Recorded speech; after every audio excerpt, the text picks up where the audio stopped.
It's a real short presentation, and actually it's a teaser, because what we really want you to do is to, during the schmooze session, or if you just grab Bill or me or Marianne, Keith, is she around? You'll see Marianne. If you want to see some of the 3D footage, and I really encourage you to do that right around the corner in the lobby. But to start this session, we wanted, we just lost 15 minutes. I should have kept my mouth shut. We're going to take you across the Pacific about 10,000 miles that way, and about a half mile deep. Can we roll tape and show you some of the latest footage from the bottom of the sea? Bill? This material was just collected a few months ago. This is an active underwater volcano. Marianne was out on this cruise, and sorry, we're not showing it full res right now. The sound is real. That's the hydrophones on the vehicle. But this is an area in the Lao Basin where there's, as you can see, active lava coming up out of the seafloor. What you're not seeing is all the shock waves.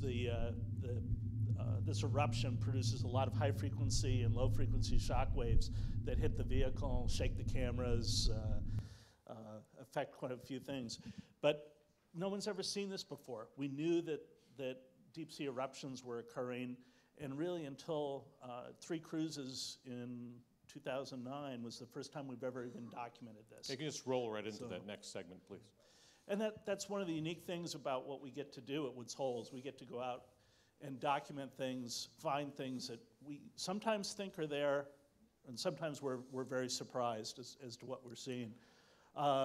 Just to give you a little bit more imagery of this, these volcanoes we're actually able to get closer to than we could get to volcanoes on land. This is a lake of liquid sulfur. This is incredible. It's liquid sulfur. It looks like hard rock. It's actually fluid, and something living right on top of that. Yeah. In places where you wouldn't expect anything to be able to survive. And that's what we keep finding. Every place we go where we think there wouldn't be life, we find life. We find life that we wouldn't even expect to be alive.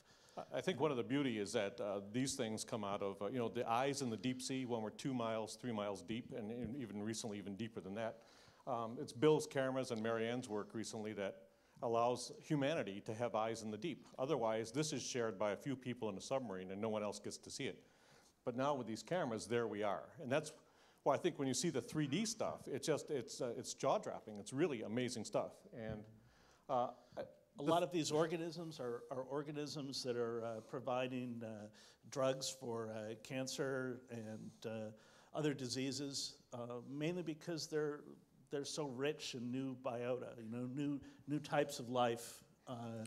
These are shrimp living at about 3 miles that have some sort of eye structure. Here's the bottom line. We've been saying this for years and years from this stage, is that we've still got a planet that we've only explored about 3% of the world's oceans.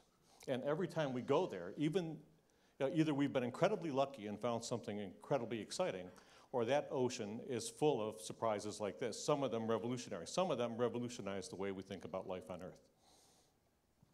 This is some imagery of some unique ecosystems existing under the Arctic ice cap, an ocean that's been basically closed off from circulation with the rest of the world's oceans. And this is an underwater lake in the Gulf of Mexico. That's a shoreline you're looking at right there. A mist over the top of it. So right beneath the submarine now are one of these underwater lakes. We've talked about that before, but now we're finding more and more of these. So you can even see ripples that washing up on that shoreline. Biologists initially said nothing can live in there, and we said that's true except for all the stuff we see inside there. Something's going wrong here. Yeah, all those things. I don't know where all the sparkles are coming from. They're kind of neat though, I like them.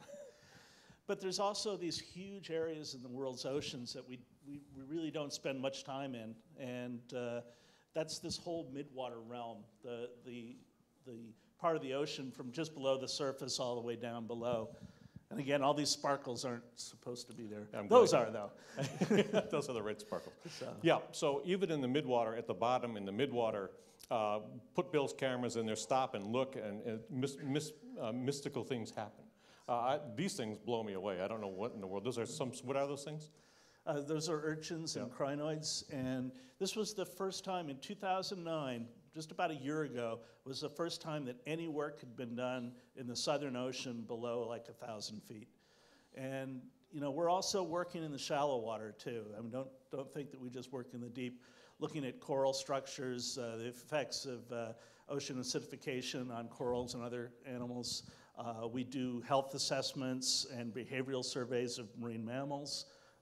This is some work we've done using various types of aircraft, including blimps and aerostats. And we also do work on shipwrecks. This is probably the most famous bow image of any shipwreck. It's the bow of the Titanic. But what we're finding is even these shipwrecks are generating brand new ecosystems, and you know, there's so much biology going on here that we can't really replicate these ecosystems up on the surface. We have to go down and actually spend time on the seafloor and sample and understand the ecology there.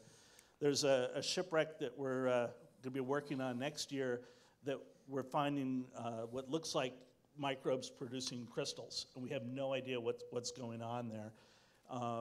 In addition, I just returned this week. We have a team led by Evan Kovacs. We're down diving in cenotes, working with the University of Yucatan, doing archaeological surveys and also habitat surveys inside these cenotes. And there's like 3,000 cenotes in Mexico. We don't anticipate exploring all of them, but it's another unique ecosystem that we found. Yeah, I think this year we've got a lot of expeditions. I thought it was going to be an easy, relaxing year, but there's a lot of expeditions back to back from now until the end of the year. And getting these new cameras onto the subs in the divers' hands and the robots is going to give us a whole new view of the world oceans. And the one thing I just want to say is what we're really hoping to do, and the reason we're going with the 3D technology right now is that with a little bit of encouragement from NSF, we've tried to put our scientists' minds in the deep sea and in places that our researchers are working at. And we started doing that, we realized we could bring everyone there. And that's really where we're going with the 3D imaging. We've come up with a small 3D imaging system that'll fit in the palm of your hand, produces full resolution, high def, or even higher resolution 3D, same kind of 3D images you see in theaters, but it fits in the palm of your hand. And the next rig comparable to that weighs about 85 pounds. What's unique about it is that we can take this out in the field. We can do natural history imaging. We can do archaeological imagery with it. We can do high speed. We can do macro. We can do multispectral. We can really start to bring back and share these environments with people. And we hope to be able to get these images produced into either films for museums or the way the technology is moving now in the consumer electronics world. Maybe in a couple of years, you'll be able to sit in your living room and have a view in your living room better than the view outside of the porthole of the submersible. So, thank you. Great, thanks very much. Where is the thing to see in the lobby? It's right outside.